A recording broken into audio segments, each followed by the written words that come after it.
कुछ ड्रग्स इंसान को आराम आराम से तबाह करती हैं, लेकिन कोकेन, जो कि आम ज़ुबान में कोक के नाम से भी पहचाना जाता है, ये दिमाग को इंतहाई स्पीड से डिस्ट्रॉय करती है। वैसे अगर कोकेन की बात की जाए तो फिल्मों में और सीजन्स में ये काफ़ी ग्लैमर के अंदाज में दिखाया जाता है, जहाँ पे लोग इसे पार्टी ड्रग्स के तौर पे यूज़ करते हैं और वो लोग जिनके पास काफ़ी पैसा होता है वो कोकेन का इस्तेमाल करते हैं। और इसके साथ साथ जो कोकेन के डीलर हैं, बेचने वाले हैं, उनके पास तो इतना पैसा जमा हो जाता है कि पैसा छुपाने की जगह नहीं रहती। और जब भी कोकेन का कोई डीलर पकड़ा जाता है तो मीडिया और सोशल मीडिया पे उसकी काफ़ी न्यूज़ वायरल हो जाती है। और कुछ ऐसा ही पाकिस्तान में भी चल रहा है और लोग पूछ रहे हैं कि ये कोकेन ड्रग कैसे काम करती है। शुरू में तो इंसान को ये लगता है कोकेन के इस्तेमाल के बाद कि उसका कॉन्फिडेंस बढ़ गया है, एनर्जी आ गई है और डर तो बिल्कुल ख़त्म और मूड इतना हाई कि अब अनस्टॉपेबल हो गया है। लेकिन असल में ये दिमाग के अंदर डोपामीन के सिस्टम को मुकम्मल हाईजैक कर रहा होता है और फिर वही शख्स बाद में एंग्जाइटी, पैनिक अटैक, डिप्रेशन, गुस्सा, शक की बीमारी, साइकोसिस और एडिक्शन में फंस जाता है। सबसे डेंजरस चीज़, रिश्ते तो ख़राब होते ही हैं, लेकिन कोकेन का हाई बहुत शॉर्ट होता है, लेकिन उसका डैमेज बॉडी में और ब्रेन में लंबा होता है। आज हम सिंपल लैंग्वेज में समझने की कोशिश करेंगे कि कोकेन दिमाग के साथ करता क्या है, ये क्यों इतनी एडिक्टिव है, क्यों एक स्नफ आपको एडिक्शन की तरफ ले जाता है और बॉडी को कैसे डिस्ट्रॉय करता है, कैसे लोगों के रिश्ते ख़राब होते हैं, इंसान की पर्सनैलिटी खुद तबाह हो जाती है और क्या इसका इलाज और रिकवरी पॉसिबल है।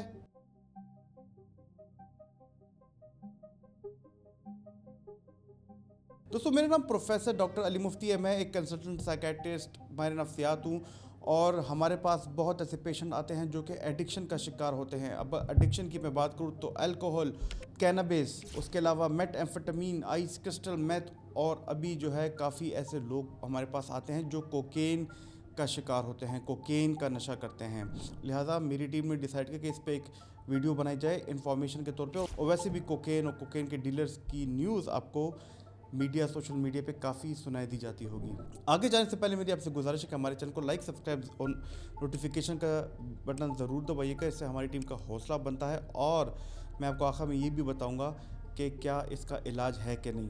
कोकेन एक पावरफुल स्टिमुलेंट ड्रग है। याद रखिए, ड्रग्स को अगर हम कैटेगराइज करें तो कुछ स्टिमुलेंट ड्रग्स होती हैं जिसमें क्रिस्टल मेथ, आइस के नाम से जो जानी जाती है, उसके अलावा रिटलिन ड्रग, एक्सटेसी पिल्स जिसे डांस पिल्स कहते हैं, और कोकेन भी एक पावरफुल स्टिमुलेंट ड्रग है, यानी कि आपके दिमाग को वक्ती तौर पे स्टिमुलेट करती है। ये कोका प्लांट से डिराइव होती है जो कि साउथ अमेरिका की एक बड़ी मशहूर प्लांट है। और आपने तो फिल्मों और सीजन्स में देखा ही होगा कि जब साउथ अमेरिका की बात आए, वहाँ के फिल्मों की बात आए, तो वहाँ के कोकेन ड्रग डीलर्स की भी काफ़ी बात आती है।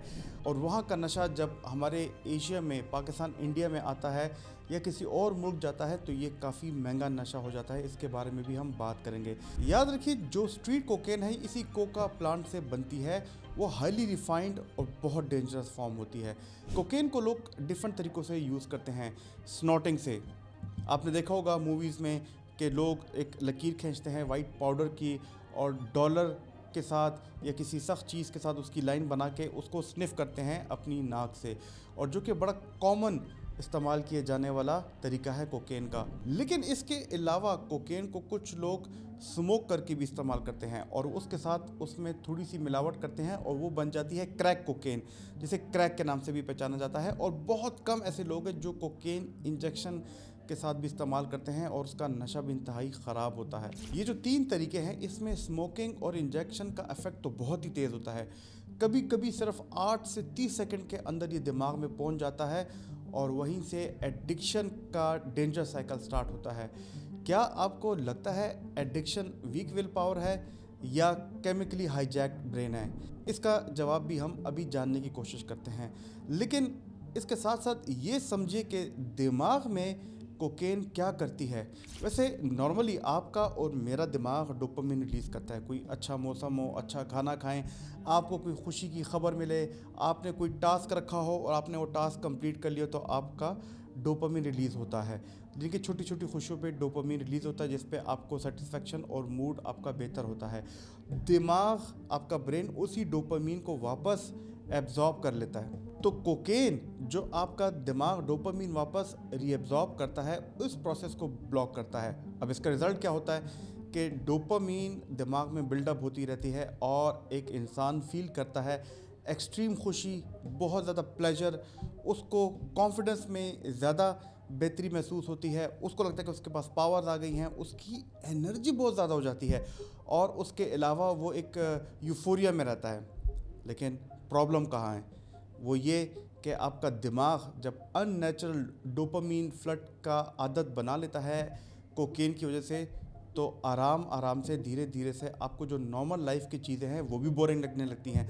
आपको अच्छा मौसम, एग्ज़ाम में कामयाबी, आपको रिश्तों में जो आपके माइलस्टोन्स हैं वो भी बोरिंग लगने लगती है और आपकी मोटिवेशन किसी भी काम को करने की वो कोलैप्स होती है। आपको रियल खुशी महसूस नहीं होती। खुशी महसूस करने के लिए आपको कोकेन लेनी पड़ती है। यानी ड्रग के बगैर आपका दिमाग बिल्कुल खाली लगने लगता है। वैसे जो लोग कोकेन स्नफ करके लेते हैं, स्नॉट करके लेते हैं, तो उनका हाई शॉट होता है। यानी कि जब वो कोकेन लेते हैं तो कम से कम 20 से 30 मिनट तक या 40 मिनट तक वो हाई रहते हैं। उसके बाद डोपामीन नीचे गिरती है, यानी कि 1 घंटे बाद डोपामीन गिरती है और फिर उसके बाद पेशेंट को फील होता है क्रैश, जिसे कोकेन क्रैश भी कहते हैं। उसको एंग्जाइटी फील होती है, इरिटेबिलिटी, चिड़चिड़ापन भी महसूस होता है और सबसे बढ़ के ये कि उसको डिप्रेशन के दौरे भी आते हैं और फिर उसको एक्सट्रीम क्रेविंग्स होती हैं कि मुझे कोकेन लेनी है, मुझे कोकेन चाहिए। इसलिए एक यूज़र इसे बार बार रिपीट करता है, बार बार वो कोकेन की डोज को लेता है। तो एडिक्शन का मतलब सिर्फ मज़े लेना नहीं, बल्कि विड्रॉल से बचना भी होता है, क्रेविंग से बचना होता है। इसलिए बार बार कोकेन की वो तलब को पूरी करता है, कोकेन की एडिक्शन करता है। तो दोस्तों, अब कोकेन के एडिक्ट्स की खुशी सिर्फ पाउडर से आए तो ब्रेन नेचुरली खुश रहना भूल जाता है। वैसे वो लोग जो कि कोकेन का इस्तेमाल करते हैं, उनके बॉडी में क्या क्या डैमेजेस होती हैं। कोकेन जनरली ब्लड वेसल्स को श्रिंक कर देता है, उनको पतला कर देता है। इस प्रोसेस को कहते हैं वेजो कंस्ट्रक्शन, यानी कि खून की नालियाँ तंग हो जाती हैं। और वो लोग जो कि क्रॉनिक कोकेन के स्नॉटिंग करते हैं, बहुत अरसे से कर रहे हैं, तो उनका जो नाक है, उनका नोज़ डैमेज हो जाता है। उनके नाक के इर्द गिर्द जो सेप्टम्स होते हैं उनमें सुराखें पड़ जाती हैं, उनका बोन ख़राब होता है, इधर से इन्फेक्शन होती है, स्मेल आते हैं और सबसे बढ़ के अगर ब्लीडिंग भी हो सकती है। लेकिन ये खाली नाक तक महदूद नहीं है, बल्कि कोकेन से लोगों को हार्ट अटैक भी आ सकता है। जो लोग उसकी डोज थोड़ी ज़्यादा कर लें, उनको फालिज की बीमारी भी हो सकता है, उनकी दिल की इर्रेगुलर बीट्स भी आ सकती हैं और उनका ब्लड प्रेशर हाई रहता है। और ये ज़रूरी नहीं कि ये बूढ़े लोगों में हो, ये यंग लोगों में भी सारे अलामात आ सकते हैं। कुछ लोग तो मैंने ऐसे भी देखे हैं जो जिम जाते हैं, फिट लगते हैं, लेकिन अंदर से उनका कार्डियोवैस्कुलर सिस्टम मुकम्मल तौर पे कोलैप्स हो रहा होता है। वो कहते हैं हम जिम करते हैं, लेकिन साथ साथ में कोकेन की एडिक्शन का भी शिकार होते हैं। वैसे वो लोग जो कि कोकेन का इस्तेमाल ज़्यादा देर तक करते हैं, हाई डोजेस से उनको साइकोसिस की बीमारी हो सकती है। और साइकोसिस की बीमारी का मतलब कि वो हकीकत से दूर हो जाते हैं, रियलिटी को लूज़ कर लेते हैं। और साइकोसिस की बीमारी में हमने ये देखा है कि वो बार बार शक करते हैं, उनके कानों में आवाज़ें आती हैं, हालांकि उनके इर्द गिर्द कोई नहीं होता। उनको अपने घर वालों पे शक होता है, उनको गुस्सा आता है, गुस्से में वो उनको मारते भी हैं। और सबसे बढ़ के जब वो कोकेन छोड़ते हैं तो उनको एक फेमस अलामत होती है जिसे कोकेन या कोक बग्स कहते हैं, यानी कि उनको लगता है कि उनके स्किन पे इंसेक्ट्स क्रॉल कर रही हैं, मकड़ियाँ कॉल कर रही हैं, और फिर वो स्किन को बार बार ख़ारिश करते हैं और स्किन पे भी ज़ख़म बनते हैं। तो ये कोकेन सिर्फ मूड अफेक्ट नहीं करती, बल्कि आपकी हकीकत, आपकी रियलिटी को भी डिस्टॉर्ट करती है। आपके रिश्ते ख़राब हो जाते हैं, आपकी प्रोडक्टिविटी ख़राब हो जाती है और सारे दिन आप कहते हैं कि यार मैं कोकेन कितना ज़्यादा से ज़्यादा इस्तेमाल कैसे करूं। और लोग तो ये भी करते हैं, जब वो पार्टीज़ में जाते हैं तो वो अल्कोहल के साथ कोकेन का क्रॉस करते हैं, कम्बिनेशन करते हैं, और ये बॉडी में एक टॉक्सिक केमिकल बनाता है जिसे कोका इथाइलिन कहते हैं। और कोका इथाइलिन दिल के लिए इंतहाई टॉक्सिक है, लिवर को बुरे तरीके से डैमेज करती है और इससे अचानक मौत का खदशा भी बढ़ सकता है। और आजकल तो लोग इसका एक और कॉम्बिनेशन भी इस्तेमाल करते हैं, कोकेन के साथ फिंटनिल को भी मिक्स करके यूज़ करते हैं। वैसे ये अभी वेस्ट की बहुत एक मशहूर ड्रग है और इसको ज़ॉम्बी ड्रग भी कहते हैं। अगर आपका दिल चाहता है इस पर मैं वीडियो बनाऊं तो मुझे कमेंट में बताइएगा। यूज़र को पता भी नहीं होता कि कोकेन में फेंटानिल मिक्स्ड है कि नहीं। वो कहते हैं बड़ी अच्छी फेंटानिल है, बड़ी अच्छी कोकेन है, और ओवरडोज हो जाता है। क्या कोकेन एडिक्शन का ट्रीटमेंट है? सबसे इम्पॉर्टेंट सवाल लोग पूछते हैं, क्या इसकी रिकवरी पॉसिबल है? जवाब हाँ, पॉसिबल है, लेकिन शायद ये इतना आसान ना हो, क्योंकि कोकेन एडिक्शन के लिए कोई परफेक्ट, कोई अप्रूव्ड सब्स्टिट्यूट मेडिसिन तो नहीं है। लेकिन ट्रीटमेंट इंक्लूड करता है डिटॉक्सिफिकेशन, जो कि पेशेंट की 2 हफ्ते से 1 महीने तक होती है, डिपेंड करता है पेशेंट टू पेशेंट। फिर उसके साथ उसकी रिकवरी पे काम किया जाता है और उसको रिहेबिलिटेशन की तरफ ले जाया जाता है। और अगर वो साइकियाट्रिक किसी अलामत का शिकार हो, डिप्रेशन, एंग्जाइटी, या उसको बहुत ज़्यादा साइकोसिस हो, गुस्सा आता हो, एजिटेशन आता हो, तो उसके साथ उसको दवाइयाँ भी दी जाती हैं। और उसके साथ साथ उसकी psychotherapy, interpersonal therapy, family therapy की जाती है। उसके ट्रिगर्स को आइडेंटिफाई किया जाता है कि किन ट्रिगर से उसका कोकेन जो है वो एडिक्शन वापस रिलैप्स होता है। वैसे हमारा एक इदारा है ग्रीनफील्ड हॉस्पिटल ऑफ साइकियाट्री, जहाँ पे कोकेन और उसके साथ रिलेटेड जितनी भी एडिक्शन के लोग शिकार होते हैं या साइकियाट्रिक डिसऑर्डर्स का शिकार होते हैं, उनको बहुत अच्छे एग्जैक्टिव तरीके से उनका इलाज किया जाता है। जो मैंने आपको स्टेप्स बताया, डिटॉक्सिफिकेशन, रिहेबिलिटेशन, रिकवरी और उनका बाकी थेरेपीज़ उनकी की जाती हैं।